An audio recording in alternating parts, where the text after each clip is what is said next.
ನಮಸ್ಕಾರ ವೀಕ್ಷಕರೇ, ಕರ್ನಾಟಕ ಐಡಲ್ ವಿಶೇಷ ಕಾರ್ಯಕ್ರಮಕ್ಕೆ ಸ್ವಾಗತ. ನಾನು ಸಂಪತ್ ವಂಡಾರು. ಜಿ ಕನ್ನಡ ವಾಹಿನಿ ಕರ್ನಾಟಕ ಐಡಲ್ ಕಾರ್ಯಕ್ರಮದ ಮೂಲಕ ಸಮಾಜದಲ್ಲಿ ಸೇವೆ ಸಲ್ಲಿಸಿದಂತ ಸಾಧಕರನ್ನ ಗುರುತಿಸುವಂತ ಕೆಲಸವನ್ನ ಮಾಡ್ತಾ ಇದೆ. ಇವತ್ತು ನಮ್ಮ ಸಾಧಕರ ಸೀಟ್ ನಲ್ಲಿರುವಂತಹ ವ್ಯಕ್ತಿ ಡಾಕ್ಟರ್ ಪರಮೇಶ್ ಸಿದ್ದಪ್ಪ ಲಿಂಗಾಯತರು, ಚಟ್ಟನಹಳ್ಳಿ, ಹಳೆಬೀಡು. ಇವರು ನಮ್ಮ ಈ ಕಾರ್ಯಕ್ರಮದಲ್ಲಿದ್ದಾರೆ. ಅವರನ್ನ ಕಾರ್ಯಕ್ರಮಕ್ಕೆ ಪ್ರೀತಿಯಿಂದ ಸ್ವಾಗತ ಮಾಡ್ಕೊಳ್ಳೋಣ. ಸರ್ ನಮಸ್ಕಾರ, ಕಾರ್ಯಕ್ರಮಕ್ಕೆ ಸ್ವಾಗತ. ನಮಸ್ಕಾರ ಸಂಪತ್. ಹಾಸನದ ಚಟ್ನಳ್ಳಿಯವರಾದ ಡಾಕ್ಟರ್ ಪರಮೇಶ್ ಸಿದ್ದಪ್ಪ ಲಿಂಗಾಯತ್ ಅವರು ಹೋಟೆಲ್ ಉದ್ಯಮಿಯಾಗಿ ಸಮಾಜ ಸೇವೆಯನ್ನು ಮಾಡ್ತಿದ್ದಾರೆ. 700 ಜನರಿಗೆ ಉದ್ಯೋಗ ನೀಡಿರುವ ಇವರ ಮುಂಬೈ ಬದುಕು ನಿಜಕ್ಕೂ ರೋಚಕ. ವಾಣಿಜ್ಯ ನಗರಿ ಮುಂಬೈನಿಂದ ಉದ್ಯಮ ಆರಂಭಿಸಿ ರಾಜ್ಯ ಹೊರ ರಾಜ್ಯಗಳಲ್ಲಿ ಹಲವು ಬ್ರಾಂಚ್ಗಳನ್ನ ಓಪನ್ ಮಾಡಿದ್ದಾರೆ. ತಮ್ಮ ಉದ್ಯಮವನ್ನ ಆಸ್ಟ್ರೇಲಿಯಾಕ್ಕೂ ವಿಸ್ತರಿಸಿರುವ ಸಾಧಕರಾದ ಪರಮೇಶ್ ವಿದೇಶದಲ್ಲೂ ಧರ್ಮ ಸೇವೆ ಮಾಡ್ತಿದ್ದಾರೆ. ಇವರಿಗೆ Zee Kannada news Karnataka idol award ನೀಡಲು ನಾವು ಹೆಮ್ಮೆ ಪಡುತ್ತೇವೆ.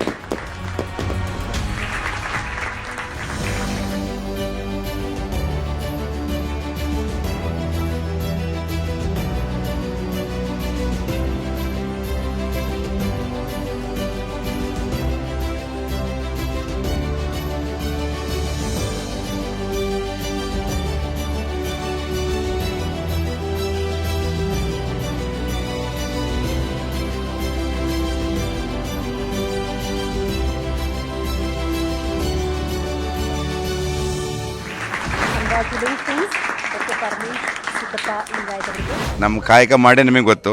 ಆದರೆ ನಾನು ಜಿ ಕನ್ನಡ ನ್ಯೂಸ್ ಚಾನೆಲ್ಗೆ ತುಂಬ ಧನ್ಯವಾದವನ್ನು ಹೇಳಲಿಕ್ಕೆ ಇಷ್ಟಪಡ್ತೀನಿ. ಸರ್, ಸಮಾಜದಲ್ಲಿ ಸೇವೆ ಮಾಡುವಂತ ಮನಸ್ಸು ಸಿಕ್ಕಾಪಟ್ಟೆ ಜನರಿಗೆ ಬರೋದು ಕಮ್ಮಿ. ನೀವೊಬ್ರು ಸಮಾಜ ಸೇವಕರು, ಹಾಗೇನೆ ಉದ್ಯಮಿ, ಹೋಟೆಲ್ ಉದ್ಯಮ, ಹಾಗೇನೆ ಬೇರೆ ಬೇರೆ ಉದ್ಯಮದಲ್ಲಿ ತೊಡಗಿಸಿಕೊಂಡಿರುವಂತ ವ್ಯಕ್ತಿ. ನಿಮ್ಮ ಬದುಕು ಹಾಗೇನೆ ಜೀವನದ ಹಾದಿ ಆರಂಭ ಆದ ಬಗ್ಗೆ ನಮ್ಮ ವೀಕ್ಷಕರಿಗೆ ಪರಿಚಯ ಮಾಡ್ಕೊಡೋದಾದ್ರೆ ಸರ್. ನಾನು ಸಂಪತ್ ಅವರೇ ಒಂದು ಪುಟ್ಟ ಹಳ್ಳಿಯಲ್ಲಿ ಜನಿಸಿದವನು, ಚಿಕ್ಕ ಕುಟುಂಬದಲ್ಲಿ ಜನಿಸಿದವನು. ಐ ಥಿಂಕ್ ಸೊ ಈಗಲೂ ನಮ್ಮ ಊರಿನಲ್ಲಿ 100 ಮನೆ ಇರ್ಬೋದು. ನಾನು ಜನಿಸಿದಾಗ 75 ಮನೆ 80 ಮನೆ ಗ್ರಾಮದಲ್ಲಿ ಹುಟ್ಟಿದನು. ತುಂಬ ಬಡತನದ ಮನೆಯಲ್ಲಿ ಹುಟ್ಟಿ ಬೆಳೆದವರು ನಾವು. ಪ್ರಾಥಮಿಕ ವಿದ್ಯಾಭ್ಯಾಸ ಮುಗಿಸಿದ ಮೇಲೆ ಹೀಗೆ ಆ ಟೈಮಲ್ಲಿ ಬಡತನದಲ್ಲಿ ಎಲ್ಲ ಊರು ಬಿಟ್ಟು ಆಚೆ ಹೋಗೋ ಪರಿಸ್ಥಿತಿ ಇತ್ತು. ಈ ಜಮೀನಲ್ಲಿ ಕೆಲಸ ಮಾಡಿ ಯಾರು ಜಾಸ್ತಿ ಬದುಕೋಗಿಲ್ಲ ಅಂದ್ಕೊಂಡು. ಹಾಗೆ ನಮಗೆ ಒಂದು ಮೈಸೂರಿನಲ್ಲಿ ಒಂದು ಬೇಕರಿಗೆ ಹೋಗಿ ಕೆಲಸಕ್ಕೆ ಸೇರ್ಕೊಂಡೆ. ನಾನು ಫಸ್ಟ್ 91ನೇ ಇಸ್ವಿಯಲ್ಲಿ 2 ತಿಂಗಳು ನನಗೆ ಸ್ಕೂಲ್ ರಜೆ ಇತ್ತು, ವಿದ್ಯಾಭ್ಯಾಸ ಈ ಪ್ರಾಥಮಿಕ ಮುಗಿಸ್ಕೊಂಡ್ಮೇಲೆ. ಸೊ ನೋಡುವ, ಟ್ರೈ ಮಾಡುವ ಅಂತೇಳಿ ಆ ಮೈಸೂರು ಶುರುವಾಗಿದ್ದು ನಾನು 91ನೇ ಇಸ್ವಿಲಿ. ನಾನು ಯಾಕೋ ಬೇಡ ಅಂತ ಹೇಳಿ ಊರಿಗೆ ಬಂದೆ. ನಾನು ಮತ್ತೆ 2 ತಿಂಗಳು ಕೆಲಸ ಮಾಡಿ ಇನ್ನು ನಾನು ಮುಂದಿನ ವಿದ್ಯಾಭ್ಯಾಸ ಮುಂದುವರಿಸುವ ಅಂತೇಳಿ. ಅಷ್ಟೊತ್ತಿಗೆ ನಮ್ಮ ಸೋದರ ಮಾವನವರು ಬಾಂಬೆಯಿಂದ ಊರಿಗೆ ಬಂದಿದ್ದರು. ನಮ್ಮ ಅಜ್ಜಿ ಮತ್ತು ಅಜ್ಜನ ನೋಡಲಿಕ್ಕೆ ಅಂತೇಳಿ ತುಂಬ ವರ್ಷದ ಮೇಲೆ ಬಂದಿದ್ರು. ಅವರು ಸಹ 7 ವರ್ಷದ ಮೇಲೆ ಊರಿಗೆ ಬಂದಿದ್ದು. 7 ವರ್ಷದ ತನಕ ಅಲ್ಲೇ ಇದ್ಕೊಂಡು ಊರಿಗೆ ಬಂದರೆ ಹೋಗ್ಲಿಕ್ಕೆ ಖರ್ಚು ಜಾಸ್ತಿ ಆಗುತ್ತೆ ಅಂದ್ಬಿಟ್ಟು ಅಜ್ಜಿಗೆ ಅಲ್ಲೇ ಖರ್ಚು ವೆಚ್ಚನ ಮನೆ ಆರ್ಡ್ರ್ ಮಾಡಿ ಎಲ್ಲ ಮನೆ ಕಷ್ಟ ಸುಖ ಎಲ್ಲ ಅಲ್ಲೇ ತಿಳ್ಕೊಳ್ತಾ ಇದ್ರು. 7 ವರ್ಷ ಆದಮೇಲೆ ನೋಡ್ಲಿಕ್ಕೆ ಬಂದಾಗ ನಾನು ನನ್ನ ಮಾವನ ಹತ್ರ ನಮ್ಮ ಅಪ್ಪಾಜಿಯವರು ರಿಕ್ವೆಸ್ಟ್ ಮಾಡ್ಕೊಂಡ್ರು, ನೋಡಪ್ಪ ಇವನು ಹಿಂಗೆ ಇಲ್ಲಿ ಕೆಲಸಕ್ಕೆ ಹೋಗಿ ಸೇರ್ಕೊಂಡ್ಬಿಟ್ಟಾನೆ, ಈಗ ವಾಪಸ್ ಬಂದಿದ್ದಾನೆ, ನಿನ್ನ ಜೊತೆ ಬೊಂಬೈಗೆ ಕರ್ಕೊಂಡು ಹೋಗು ದಯಮಾಡಿ, ನನ್ನ ಮಗನೊಬ್ಬನ ನಿನ್ನ ಥರ ಬೆಳೆಸು ಅಂತೇಳಿ. ಸೊ ನನ್ನ ಮಾವನವರು ಕೈ ಹಿಡ್ಕೊಂಡು ಅವರೇ ನಮಗೆ ಬಸ್ ಚಾರ್ಜ್ ಹಾಕ್ಕೊಂಡು ಬಾಂಬೆ ಕರ್ಕೊಂಡೋಗಿ ನಮ್ಮನ್ನೊಂದು ಒಳ್ಳೆ ದಾರಿ ತನಕ ಬೆಳೆಸಿದ್ರಣ್ಣ. ನಾವು ಇಷ್ಟು ಚಿಕ್ಕ ಹಳ್ಳಿಯಿಂದ ನಾವು ಬೆಂಗಳೂರು ನೋಡೋದೇ ಕಷ್ಟ ಆಯ್ತು. ನಾನು ಬೆಂಗಳೂರು ನೋಡಿಲ್ಲ. ನಾನು ಫಸ್ಟ್ ನೋಡಿದ್ದೆ ಬೊಂಬೈ, ಮೈಸೂರು ನೋಡಿದೆ, ಮತ್ತು ಬೊಂಬೈ ನೋಡಿದೆ. ನಾವು ಬೆಂಗಳೂರು ಬಂದಿದ್ದು 2000ನೇ ಇಸ್ವಿ ಮೇಲೆ ಅನಿಸುತ್ತೆ, 96 97ಗೆ. ಹಾಗೆ ನನ್ನನ್ನು ಕರ್ಕೊಂಡು ಹೋದ್ರು. ನನ್ನನ್ನೊಂದು ವಜ್ರ ಕಂಪ್ನಿಯಲ್ಲಿ ಕೆಲಸಕ್ಕೆ ಸೇರಿಸಿದ್ರು. ಅವರ ಭಾಳ ಆಪ್ತರು. ಅದ್ರ ಜೊತೆ ನಮ್ಮ ಕಡೆಯವರೆಲ್ಲ ವಜ್ರ ಕಂಪ್ನಿಯಲ್ಲಿ ಕೆಲಸ ಮಾಡ್ತಿದ್ರು. ಯಾಕೆಂದರೆ ನಮ್ಮ ಕಡೆಯವರೆಲ್ಲ ಹೋಟೆಲ್ ಲೈನ್ ಕಮ್ಮಿ ಅಣ್ಣ ನಾವು ಇರೋರು. ಹೋಟೆಲ್ ಲೈನ್ ಅಂದರೆ ನಮ್ಮ ಸೌತ್ ಕೆನರಾ ಫೇಮಸ್. ನನ್ನ ಕರಾವಳಿ ಭಾಗ. ನಮ್ಮ ಶೆಟ್ರುಗಳು ತುಂಬ ಫ್ರೆಂಡ್ಸ್ ಇದ್ದಾರೆ, ನಮ್ಮ ಪೂಜಾರಿಗಳು ತುಂಬ ಫ್ರೆಂಡ್ಸ್ ಇದ್ದಾರೆ, ಕುಂದಾಪುರದವರೆಲ್ಲ ತುಂಬ ಆತ್ಮೀಯಗಳಿದ್ದಾರೆ. ಆ ಫೀಲ್ಡ್ ನಾವಿಲ್ಲ, ನಮ್ಮದು ಬೇಕರಿ ಫೀಲ್ಡು. ಇಲ್ಲ ಅಂದರೆ ನಮ್ಮದು ಹೀಗೆ ಏನಾದ್ರು ಕಂಪ್ನಿಲಿ ಕೆಲಸ ಮಾಡೋದು. ವಜ್ರ ಕಂಪ್ನಿಲಿ ಕೆಲಸ ಸೇರಿಸಿದ್ರು ನಮ್ಮ ಮಾವನವರು. ತುಂಬ ಕಷ್ಟದ ಟೈಮು ಕೆಲಸ ಸೇರ್ಕೊಂಡು ಅಲ್ಲಿ ಆ ಟೈಮಲ್ಲಿ ಕೆಲಸ ಸೇರಿಸಿದಾಗ ಬಾಂಬೆನಲ್ಲಿ ಪರಿಸ್ಥಿತಿ, ಕೆಲಸ ಸಿಕ್ಕಿದ್ರೆ ಸಾಕು, ಸಂಬಳ ಯಾರು ಕೇಳ್ತಿರಲಿಲ್ಲ. ಫಸ್ಟ್ ಕೆಲಸ ಕಲ್ತ್ಕೊಂಡ್ರೆ ಸಂಬಳ ಸ್ಟಾರ್ಟ್ ನನಗೆ. ಸೊ ಆ ವಜ್ರ ಕಂಪ್ನಿ ಸೇರಿಸ್ಲಿಕ್ಕೆ ಕಾರಣ ಅದೇ. ಅಲ್ಲಿ ಪಕ್ಕ ವಿದ್ಯಾಭ್ಯಾಸ ಮಾಡ್ಲಿಕ್ಕೆ ಹತ್ರ ಆಗುತ್ತೆ ಅಂದ್ಬಿಟ್ಟು ನೈಟ್ ಸ್ಕೂಲಿಗೆಲ್ಲ ಹೋಗ್ಲಿಕ್ಕೆ ಅಲ್ಲಿ ಸೇರಿಸಿದ್ರು. ಸೊ ಅಲ್ಲಿ ಕೆಲಸ ಮಾಡ್ತಾ ಮಾಡ್ತಾ ವಜ್ರ ಕೈಯಿಂದ ಕೆಳಗೆ ಬಿದ್ದೋಗ್ಬಿಡೋರು ಸರ್. ಚಿಕ್ಕವು ನಮಗೆ ಕೆಲಸ ಮಾಡಿ ಅಭ್ಯಾಸ ಇಲ್ಲ. ಓಕೆ. ಒಂದು 2-3 ಸಲ ನನ್ನ ಕೈಯಿಂದ ವಜ್ರ ಕೆಳಗೆ ಬಿತ್ತು.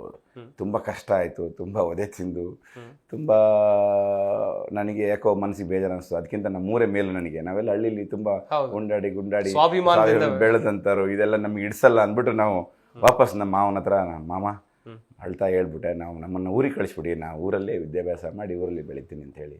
ಮತ್ತೆಲ್ಲೋ ಒಂದು ಕಡೆ ನಮ್ಮ ಮಾಮನಿಗೆ ಪ್ರೆಸ್ಟೇಜು, ನಾನು ಕೈ ಹಿಡಿದು ಕರ್ಕೊಂಬಂದಿನಿ ನಮ್ಮ ಅಕ್ಕನ ಮಗನ, ಊರಿಗೆ ಕಳಿಸಿದ್ರೆ ನನ್ನ ಮರ್ಯಾದೆ ಹೋಗುತ್ತಲ್ಲ ಅಂದ್ಬಿಟ್ಟು ಅವ್ರು ಹೋಟ್ಲಿಗೆ ಕರ್ಕೊಂಡೋಗಿ ನನ್ನನ್ನು ಹೋಟ್ಲಲ್ಲೇ ಅವ್ರ ಜೊತೆ ಇಟ್ಕೊಂಡು ನನಗೆ ಅಲ್ಲಿಂದಲೇ ನನ್ನನ್ನು ಎಲ್ಲ ನನ್ನ ಬದುಕೋಕ್ಕೆ ದಾರಿ ತೋರಿಸ್ಕೊಟ್ಟು ನಮ್ಮ ಮಾವ. ನನಗೆ ಹೆಂಗೆ ನನ್ನ ಜನ್ಮ ಕೊಟ್ಟ ತಾಯಿ ತಂದೆನೋ ಹಂಗೆ ನನಗೆ ಅನ್ನ ತಿನ್ನೋ ದಾರಿ ತೋರಿಸ್ಕೊಟ್ಟದ್ದು ನಮ್ಮ ಮಾವ. ಅವ್ರನ್ನ ನಾವು ಜೀವನದಲ್ಲಿ ಮರೆವಾಗಿಲ್ಲ. ಅವ್ರನ್ನ ನಮ್ಮನ ಜೊತೆಲಿ ಇಟ್ಕೊಂಡು ತುಂಬ ಚೆನ್ನಾಗಿ ನೋಡಿಕೊಂಡು, ಅವ್ರದ್ದು ಭಯಭಕ್ತಿ ನಮಗೆ ಈಗಲೂ ಇದೆ, ಭಯಭಕ್ತಿ ಈಗಲೂ ಇದೆ. ನಾ ಅವ್ರ ಜೊತೆ ಕೆಲಸ ಮಾಡಬೇಕಾದ್ರೆ ಒಂದು ದಳಪತಿ ಪಿಕ್ಚರ್ ರಿಲೀಸ್ ಆಯಿತು. ನಾನು ಕೇಳಿದೆ ನಮ್ಮ ಮಾವರ ಮ್ಯಾನೇಜರ್ ಜೊತೆ ನೋಡ್ಲಿಕ್ಕೆ ಹೋಗ್ಬಿಟ್ಟೆ. ನನ್ನ ರಾತ್ರಿ ಇಡೀ ಮನೆಯಿಂದ ಆಚೆ ನಿಲ್ಲಿಸಿದ್ರು ನನಗೆ. ಚಾಲೆಂಜಸ್ಗಳು ಅದು ನನ್ನ ಜೀವನದಲ್ಲಿ ಚಾಲೆಂಜಸ್. ನಮ್ಮ ಮಾವ ಹೇಳಿದರೆ ನಾನು ಬದುಕಲಿಕ್ಕೆ ದಾರಿ ತೋರಿಸ್ದಾಗಿದ್ದು. ನಾನು ಹಿಂಗೆಲ್ಲ ಮಾಡಬಾರ್ದು. ನಾವೀಗಲೂ ನಮಗೆ ಟಿ ವಿ ನೋಡೋದಕ್ಕೆ ನ್ಯೂಸೇ ಜಾಸ್ತಿ, ಪಿಕ್ಚರ್ ಅಷ್ಟೊಂದು ಇಂಟ್ರೆಸ್ಟ್ ಆಗಿಲ್ಲ ನಮಗೆ. ನಮ್ಮ ಕಾಯಕದಲ್ಲೇ ಪುರುಷತ್ತಿಲ್ಲಾಗೆ. ಹಾಗೆ ಸರ್ ಒಂದು ವಿಚಾರ, ಹಾಸನದಿಂದ ಮಹಾನಗರಿ ಮುಂಬೈಗೆ ಪ್ರಯಾಣ ಬೆಳೆಸಿದ್ರಿ, ಅಲ್ಲಿ ಒಂದು ಕಂಪನಿಯಲ್ಲಿ ಕೆಲಸಕ್ಕೆ ಸೇರ್ಕೊಂಡ್ರಿ, ಅಲ್ಲಿ ಕೆಲಸವನ್ನ ಆರಂಭ ಮಾಡಿದ ಬಳಿಕ ಈ ಉದ್ಯಮದತ್ತ ಹೇಗೆ ಮುಖ ಮಾಡಿದ್ರಿ ಸರ್? ಆ ಉದ್ಯಮದತ್ತ ಮುಖ ಮಾಡೋಕ್ಕಿಂತ ಮುಂಚಿತವಾಗಿ ನೀವು ಎದುರಿಸಿದಂತ ಚಾಲೆಂಜಸ್ ಏನೇನು ಸರ್? ನಾವು ಚಾಲೆಂಜಸ್ ಎದುರಿಸಿದ್ದು ಅಂತಂದರೆ, ನಾವು ನಮ್ಮನ್ನು ಸ್ಟಡಿ ಮಾಡೋಕೆ ಹಾಕಿದಾಗ ನಮ್ಮ ಮಾವನವರು ಹೋಟೆಲಲ್ಲಿ ಕೆಲಸ ಮಾಡಬೇಕಾದ್ರೆ ಅವರೇ ಒಂದು ಸ್ವಂತ ಫೈನಾನ್ಸ್ ಸ್ಟಾರ್ಟ್ ಮಾಡಿದರು. ಅದು ನನಗೆ ಕಲೆಕ್ಷನ್ ಮಾಡಲಿಕ್ಕೆ, ಪಿಗ್ಮಿ ಕಲೆಕ್ಷನ್ಗೆ ಏಜೆಂಟ್ರು ಕೂಡ ಮಾಡಿದರು, ಕಲೆಕ್ಷನ್ನು ಮಾಡೋದು. ಅವಾಗ ದೊಡ್ಡ ದೊಡ್ಡ ವ್ಯಕ್ತಿಗಳು ಪರಿಚಯ ನನಗೆ ಎಲ್ಲ ಕಲೆಕ್ಷನ್ನಲ್ಲಿ. ನಮ್ಮ ಮಾವೊಂದು ಒಳ್ಳೆ ಫ್ರೆಂಡ್ ಸರ್ಕಲ್ ತುಂಬ ಚೆನ್ನಾಗಿತ್ತು. ಅವ್ರ ಜೊತೆ ಎಲ್ಲ ಅವ್ರ ನೆರಳಲ್ಲಿ ಒಡನಾಟ ಮಾಡ್ತಾ ಮತ್ತೆ ನಾನು ಮಿಲಿಟರಿಗೆ ನನಗೆ ಆಫರ್ ಬಂದಿತ್ತು. ನಮ್ಮ ವಾಜಪೇಯಿ ಸಾಹೇಬರು ಪ್ರೈಮ್ ಮಿನಿಸ್ಟರ್ ಆದಾಗ ನಮ್ಮ ಮಾವರು ಹೋಗ್ಬೇಡಪ್ಪ, ಈಗ ನೀನು ಮಿಲಿಟರಿಗೆ ಹೋದ್ರೆ ನೀನು ವಾಪಸ್ ಬರಲ್ಲ, ಈಗ ಏನಾದರೂ ಒಂದು ತೊಂದರೆ ಆಗುತ್ತೆ ಮಿಲಿಟರಿಗೆ ಹೋದ್ರೆ, ನೀನು ಇಲ್ಲಿ ತನಕ ಬಂದು ಇದೇ ಸಾಕು, ಇಲ್ಲೇ ನೀನು ಚೆನ್ನಾಗಿ ಬೆಳಿತೀಯಾ, ಇಲ್ಲೇ ನಿನಗೆ ಮಿಲಿಟರಿಗೆ ಹೋಗೋದಕ್ಕಿಂತ ಮುಂಚೆ ನನ್ನ ಹೋಟ್ಲಲ್ಲಿ ನಮ್ಮ ಮಾವರೊಬ್ಬರು ಪಾರ್ಟ್ನರು ಅವ್ರ ಊರಿಗೆ ಶಿಫ್ಟ್ ಆದ್ರು ಮಂಗಳೂರಿಗೆ. ಅವ್ರ ಪಾರ್ಟ್ನರ್ಶಿಪ್ ಇತ್ತಲ್ಲ, ಅದರಲ್ಲಿ ನಿನಗೆ ಒಂದು ಸ್ವಲ್ಪ ಕೊಡ್ತೀನಿ, ನೀನು ಇಲ್ಲೇ ಬೆಳಿ ಅಂತೇಳಿ ಅದ್ರ ಜೊತೆ ನನ್ನ ಸೇರಿಸ್ಕೊಂಡ್ರು. ಆ ಸೇರಿಸ್ಕೊಳ್ಳಿ ಏನಾದ್ರು ದುಡ್ಡಿಲ್ಲ, ಎಲ್ಲೋ ಆ ಫೈನಾನ್ಸಲ್ಲೇ ಸಾಲ ಕೊಡಿಸಿ ನನ್ನ ಪಾರ್ಟ್ನರ್ ಮಾಡಿದ್ರು. ಆ ಸಾಲ ನೀನು ಕಟ್ಕೋ, ಇಲ್ಲಿ ನೀನು ಕೆಲಸ ಮಾಡು ಅಂತೇಳಿ. ಅದು ನನ್ನ ಲೈಫ್ ಟರ್ನಿಂಗ್ ಪಾಯಿಂಟ್. 1999 ಇಸ್ವಿ ನನ್ನ ಲೈಫ್ ಟರ್ನಿಂಗ್ ಪಾಯಿಂಟು. ಅಲ್ಲಿಂದ ನನ್ನ ಮಾವ ಹಿಂತಿರುಗಿ ನೋಡಲಿಕ್ಕೆ ಬಿಡಲಿಲ್ಲ. ನಾನು ಮುಂದೆ ನೋಡ್ತಾನೆ ಹೋದು, ನಮ್ಮ ಕಾಯಕನೇ ಮಾಡ್ತಾ ಹೋದು. 24 ಗಂಟೆಯಲ್ಲಿ 17 ಗಂಟೆ 18 ಗಂಟೆ ಕೆಲಸ ಮಾಡೋದು ನಮ್ಮ ಕಾಯಕ. ಆ ಥರ ಕಾಯಕ ನನ್ನ ವೃತ್ತಿಸ್ಕೊಂಡು ಬಂದಿದ್ದೀನಿ ಅಣ್ಣ. ಮಾವ ದಾರಿ ತೋರಿಸಿದ್ರು, ಅದು ಇವತ್ತು ಮರವಾಗಿ ಬೆಳೆದಿದೆ. 100% ಮರವಾಗಿ ಬೆಳೆದಿದೆ. ಎಷ್ಟು ಹೋಟೆಲ್ಸ್ಗಳಿವೆ ಸರ್? ಹೋಟೆಲ್ ಉದ್ಯಮ ಹೊರತುಪಡಿಸಿದಂತೆ ಬೇರೆ ಉದ್ಯಮಗಳ ಬಗ್ಗೆ ಮುಂದಿನ ಹಂತದಲ್ಲಿ ಕೇಳ್ತಾ ಹೋಗ್ತೀನಿ. ಹೋಟೆಲ್ ಉದ್ಯಮ ಅಂತ ಬಂದಾಗ ಸಾಕಷ್ಟು ಚಾಲೆಂಜಸ್ಗಳು ಇಲ್ಲೂ ಕೂಡ ಇರುತ್ತೆ. ನಿಮ್ದು ಎಷ್ಟು ಬ್ರಾಂಚಸ್ಗಳಿವೆ ಸರ್? ನಮ್ಮ ನಮ್ಮದು ಒಂದು 8-9 ಹೋಟೆಲ್ ಇದೆ ಸರ್ ಮುಂಬೈನಲ್ಲಿ. ಈಗ ನಾವು ಹಳೇಬೀಡಿನಲ್ಲೂ ಕೂಡ ಒಂದು ಹೋಟೆಲ್ ಮಾಡಿದ್ದೇವೆ. ಅದು ಅಲ್ಲದೆ ನಾವು ಆಸ್ಟ್ರೇಲಿಯಾದಲ್ಲೂ ಕೂಡ 2 ಹೋಟೆಲ್ ಮಾಡಿದ್ದೇವೆ ಸರ್. ಆಸ್ಟ್ರೇಲಿಯಾದಲ್ಲಿ? ಹೌದು, ಸಿಡ್ನಿ ಹತ್ರ. ಎಲ್ಲಿ ಹಾಸನ ಸರ್, ಎಲ್ಲಿ ಆಸ್ಟ್ರೇಲಿಯಾ? ಹಾಸನದ ಒಬ್ಬ ಹುಡುಗ ಆಸ್ಟ್ರೇಲಿಯಾಕ್ಕೆ ಹೋಗಿ ಹೋಟೆಲ್ ಮಾಡ್ತಾರೆ ಅಂತ ಹೇಳಿ ಕನಸು ಮನಸ್ಸಿನಲ್ಲಿ ಎಣಿಸಿದ್ರ ಸರ್ ನೀವು? ನೆವರ್ ಆ ಥರ ಎಣಿಸೇ ಇರಲಿಲ್ಲ. ಆಮೇಲೆ ನೀವು ಇಷ್ಟೊಂದೆಲ್ಲ ನಮ್ಮನ್ನ ಅಂಥವ್ರನ್ನೆಲ್ಲ ಹಳ್ಳಿಯಿಂದ ಬೆಳೆದವ್ರನ್ನ ಗುರುತಿಸಿ ಇಲ್ಲಿ ತನಕ ಕರ್ಕೊಂಬರ್ತೀರಾ ಅಂತ ಇದನ್ನು ನಾನು ಎಣಿಸಿರ್ಲಿಲ್ಲ ಸರ್. ಈಗ ಹೋಟೆಲ್ ಉದ್ಯಮದ ಬಗ್ಗೆ ಹೇಳ್ತಾ ಇದ್ರೆ, ನಿಮ್ಮ ಬಳಿ ಎಷ್ಟು ಕಾರ್ಮಿಕರು ಕೆಲಸ ಮಾಡ್ತಾ ಇದ್ದಾರೆ ಸರ್? ಅಂದ್ರೆ ಎಷ್ಟು ಜನ ಇದ್ದಾರೆ ನಿಮ್ಮ ಬಳಿ? ಈಗ ಇವತ್ತಿನ ತಾರೀಕಿನಲ್ಲಿ ಕರ್ನಾಟಕದಿಂದ ಹಿಡಿದು ಮುಂಬೈಯಿಂದ ಹಿಡಿದು ಆಸ್ಟ್ರೇಲಿಯಾ ತನಕ ಲೆಕ್ಕ ಮಾಡಿದ್ರೆ ಅಣ್ಣ ಒಂದು 700 ಜನ ಕಾರ್ಮಿಕರಿದ್ದಾರೆ. ಸೊ ಅದಕ್ಕೆ ನಾವು ಬಹಳ ಹೆಮ್ಮೆ ಪಡ್ತೀವಿ. ಬಟ್ ಅದು ಆ ಪರಮಾತ್ಮನ ಲೀಲೆ. ನಾವೇನು ಸೃಷ್ಟಿ ಮಾಡಿದ್ದಲ್ಲ, ಪರಮಾತ್ಮ ದಾರಿ ತೋರಿಸ್ತಾ ಹೋದ್ರು, ನಾವು ಕಾಯಕ ಮಾಡ್ತಾ ಹೋದು, ನಮಗೆ ಅದು ಹೊಂದ್ಕೊಂತ ಹೋತು. ಈಗ ಹೋಟೆಲ್ ಮಾಡೋದು ದೊಡ್ಡದಲ್ಲ, ಹೋಟೆಲ್ ನಡ್ಸ್ಕೊಂಡು ಹೋಗೋದು ಬಹಳ ದೊಡ್ಡದು ಸರ್. ಅವತ್ತು ಮೈಸೂರಿನಲ್ಲಿ ಬೇಕರಿಯಲ್ಲಿ ಕೆಲಸ ಮಾಡ್ತಿದ್ದಂಥ ಹುಡುಗ ಇವತ್ತು 700 ಜನರಿಗೆ ಓನರ್ ಅಂತ ಹೇಳಿದ್ರೆ ಹೆಂಗ್ ಅನ್ಸುತ್ತೆ ಸರ್? ನನ್ನ ಮನಸ್ಸಲ್ಲಿ ಇನ್ನೂ ಆ ಥರ ಬಂದಿಲ್ಲ, ಮುಂದಕ್ಕೂ ಬರಬಾರ್ದು. ಅವ್ರ ಥರ ನಾನು ಅವ್ರ ಜೊತೆನೇ ಸೇರ್ಕೊಂಡು ಕಾಯಕ ಮಾಡ್ತೀವಿ ಸರ್, ಅವ್ರ ಥರ. ಬಟ್ ತುಂಬಾನೇ ಹೆಮ್ಮೆ ಪಡ್ತಾ ಇದ್ದೀನಿ ಸರ್, ಹೆಮ್ಮೆ ಅನಿಸುತ್ತೆ, ತುಂಬಾನೇ ಖುಷಿ ಆಗ್ತಾಯಿದೆ ಇದೆಲ್ಲ ವಿಚಾರ. ಇನ್ನೂ ದೇವರು ಪರಮಾತ್ಮ ಹಿಂಗೆ ಮುಂದಕ್ಕೆ ಉಳಿಸ್ಕೊಂಡು ಹೋಗ್ಲಿ, ಏನು ಕೊಟ್ಟಿದ್ದೇನೆ ಅಷ್ಟು ಉಳಿಸ್ಕೊಂಡು ಹೋದ್ರೆ ಸಾಕು ನಮಗೆ. ನಾನು ಸಾಕಷ್ಟು ಬಾರಿ ಕೇಳ್ತಾ ಇದ್ದೆ, ಈ ಬೆಂಗಳೂರಿನಲ್ಲಿ ಆಗಿರ್ಬಹುದು, ಮುಂಬೈ ಆಗಿರ್ಬಹುದು, ಈ ಮಹಾನಗರಗಳಲ್ಲಿ ಹೋಟೆಲ್ ಉದ್ಯಮ ನಡೆಸೋರು ಕೂಡ ಸಿಕ್ಕಾಪಟ್ಟೆ ಪ್ರಾಬ್ಲಮ್ಗಳನ್ನ ಎದುರಿಸ್ತಾ ಇದ್ದಾರೆ. ಸಿಕ್ಕಾಪಟ್ಟೆ ಚಾಲೆಂಜಸ್ಗಳಿರುತ್ತೆ ಅವರಿಗೂ ಕೂಡ. ಒಂದೊಂದು ಕಡೆಯಲ್ಲಿ ಹೋಟೆಲ್ ಕೆಲಸ ಮಾಡೋಕೆ ಕಾರ್ಮಿಕರು ಸಿಗೋದಿಲ್ಲ, ಅಥವಾ ಈ ಬೆಲೆ ಏರಿಕೆ, ಚಾಲೆಂಜಸ್ಗಳು ಸಿಕ್ಕಾಪಟ್ಟೆ ಇರುತ್ತೆ. ಇವುಗಳನ್ನೆಲ್ಲ ಹೇಗೆ ಎದುರಿಸ್ತೀರಾ ಸರ್? ಅಷ್ಟು ಬ್ರಾಂಚಸ್ಗಳಿದ್ದು, ಅಷ್ಟು ಕಾರ್ಮಿಕರಿದ್ದು, ಅವ್ರ ಸಮಸ್ಯೆಗಳಿಗೆ ಸ್ಪಂದಿಸಿಕೊಂಡು. ಏನಪ್ಪ ಅಂದರೆ ಹೋಟೆಲ್ ಮಾಡಿದ್ಮೇಲೆ ಮನುಷ್ಯ ಅದರಿಂದ ಏನು ಬರುತ್ತೆ ಅಂತ ಯೋಚನೆ ಮಾಡೋದಕ್ಕಿಂತಲ್ವೇ ನಾವು ಇನ್ನೂ ಏನು ಮಾಡಬೇಕು ಅಂತ ಎಫರ್ಟ್ ಆಗ್ತಾನೆ ಇರ್ತಾರೆ. ಈ ಕೊರೋನಾ ಬಂದ್ಮೇಲಂತೂ ತುಂಬ ಪಾಠ ಕಲ್ತ್ಕೊಂಡಿದೀವಿ ನಾವೆಲ್ಲ. ಯಾಕಂದರೆ ಯಾವ ಟೈಮಲ್ಲಿ ಏನಾಗುತ್ತೆಪ್ಪ ಅನ್ನೋದು ಗೊತ್ತಿಲ್ಲ ಯಾರಿಗೂ ಇನ್ನೂ ಮುಂದಕ್ಕೂ.